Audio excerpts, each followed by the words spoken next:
Tara na maglunoy sa dagat para mabit ang heat.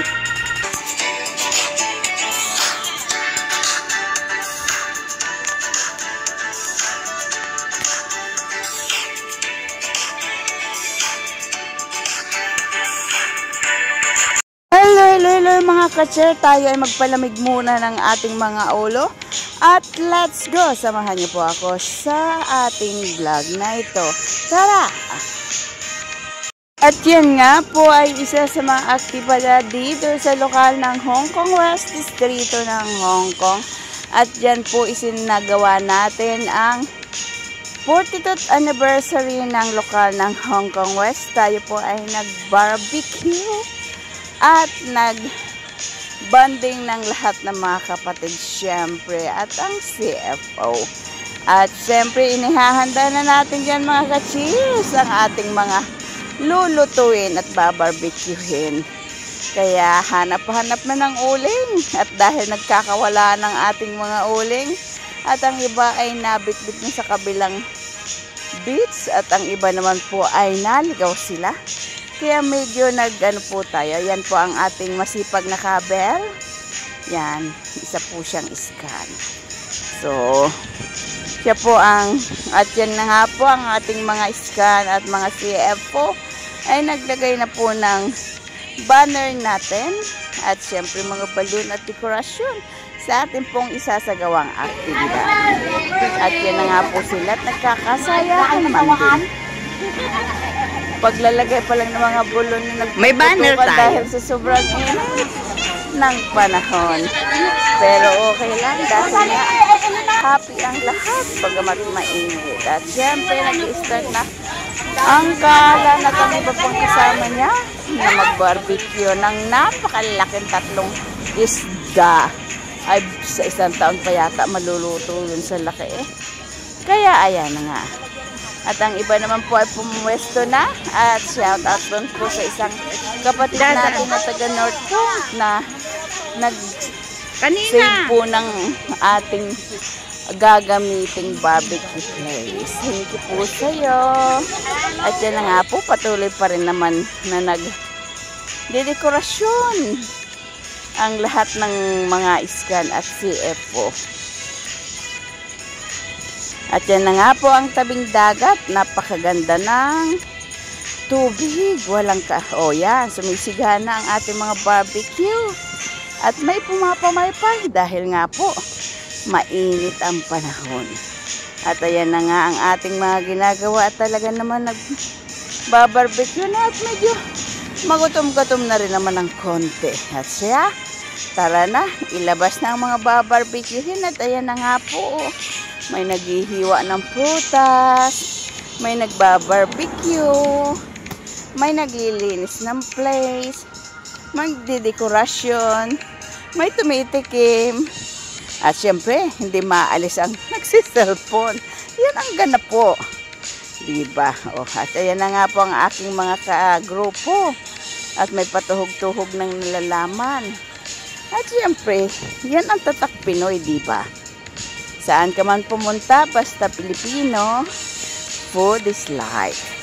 Shout out din kay Kaabi at sa aking mga kagrupo na talaga namang napakasisipag.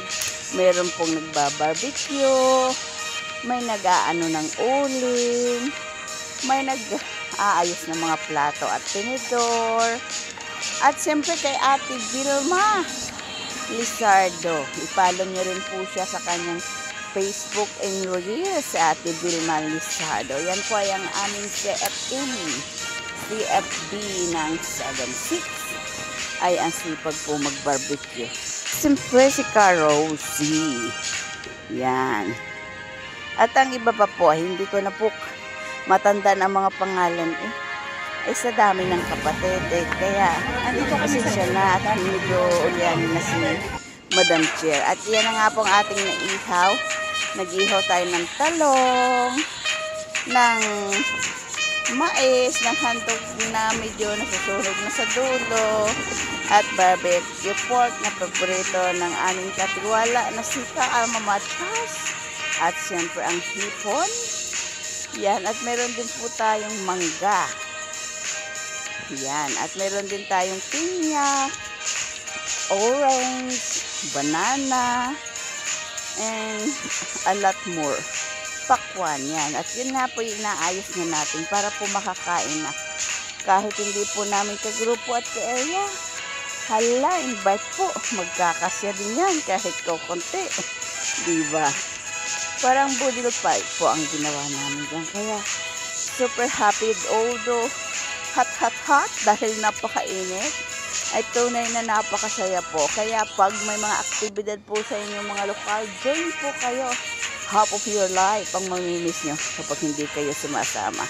O diba, ang bilis pagsama-sama na kumikilos ang lahat. Nakahain na kaagad. May buro, mayroong itlog at kamatis, may bagoong, at syempre yan, sarap-sarap. Tapos may bangus tayo na inihaw, may chicken wings, ay napakarami. Yan po ay si 7.6 lang. At ang iba pang areas ay tunay. And shout out sa area 5, tunay na bumaha ang pagkain sa kanila. Ay grabe. Yan. Pero siyempre, dun muna tayo sa ating mga kagrupo. At dun sa mga hindi nila nakita ang kanilang mga ka-areas, inano na po natin, sinama na po natin dyan para makakain sila. Tunay kung magutom na. Ayan, layo pa man din ng biyahe. Tapos sa, ang haba pa ng bababa ang minakagdaan papunta diyan. Kaya super gutom. Meron din nagtitinda ng ice candy, pampalamig sa mga ulong nag-iinit na dahil nawawala ang mga uling. Yan. At salamat nga pala sa Area 5, kay Marina, kay Ubaldo at kay Nora sa pagpapahiram sa amin ng uling. Kasi yung aming uling ay ginamit na ni Alan isa 3 malaking isda. Kaya yun, hiram-hiram din. Thank you. At talagang medyo muntik na masunog ang ating mga inihaw sa lakas ng apoy. Pero sulit naman, diba? At yan talagang prepare muna tayo para makakain na. Ang saya lang po kasi pag yung mga ganyang aktibidad dahil talagang bonding, dyan mo makakausap ang lahat, makakapagkwentuhan, yung may mga idudulog na problema sa mga taong mapagkakatiwalaan nyo, dyan din po natin sinasagawa. At ayan na, tapos na ang ating pag-prepare ng ating budil fight. Yan, at yan ay kamay po natin. Meron naman po tayong plastic dyan sa ating kamay kahit hawakan natin. O diba? O ano na, list it na. Pray na tayo para makakain. O diba may salad pa o. Complete ricados po yan. Healthy. Diba nga? O, ang kamatis talagang namumula eh. At yan na nga, binabalatan na ng ating katiwala ang bangus na ating niluto. Nilagay po natin sa foil para po hindi masunog ang ating isda. So, ayan na. At atin na po mga tinawag ang lahat para makakain. Medyo worries po si Madam Chair dyan kasi nga, hindi ganun kadami ang pagkain natin. Ay, ang daming mga kapatid dahil niyayaan natin ang mula Area 1, Area 2, ang Area 3 at ang iba pang mga ka-areas natin na hindi po nila makita ang kanilang mga kasama. So, bonding po talaga. At syempre, ang ating pong, ayan na, nagpipray po tayo dyan at picture taking. At syempre kay Kaabi na napakasipag nating ka-sisters. Talagang all the way go. At syempre si Ate Gilma, nariyan din. Yan pong naka-ping, naka-ano ni Ka-Alma Matias. Yan. At ang katabi ng Ka-Alma Matias, siyempre ang ating Carby din. Na taga North Point. Sa atin po siya sumama. At yan nga po sinagot ko. Tapos yun. Naglakat-lakad muna sa tabi ng agad. Para po mahiyahin na ako. Baka po mga 6 o'clock na ng hapon. At yan na nga. Maglulunoy na tayo. At salamat pala kay Nora Carquera dahil may extra siya na panligo. nadala. Kaya tayo ay nakalusong sa tubig. Wala po naman talaga tayong balak maligo. Pero meron siyang extra. Kaya yan, nagtampisaw na rin po tayo sa dagat. At syempre, bareback tayo dyan. Ganun yan. O diba? O anong sa inyo? Ayos ba? Konting diet muna ng konti para mas lalong lumabas ang kaseksihan natin. Wow, sexy daw. Kaya salamat pong uli, Madam Nora Corcuera. At sana next time, may extra ka ba ulit na dadalhin?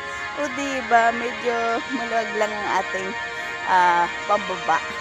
Pero carry naman, walang nakahalata. Kaya yan, 30 minutes lang po kami naligo dyan.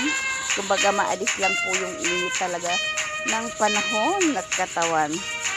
Kaya naglunoy muna ng konting oras, nagkwentuhan sandali. At yan, ang sarap pong maligo kasi hindi malamig ang tubig, init-init. Kaya grinab na natin ang pagkakataon. Pero kahit sandali lang po yan na naligo or isang araw lang, nasa initan ay talagang lumabas na po ang kulay talaga natin. Sabi nga, paghiram na kulay lang konting oras lang babalik at babalik. Di ba nga? So, sana po ay sa susunod po yung mga ka-distrito natin, kalokal natin, sama po kayo sa mga gitong aktibidad.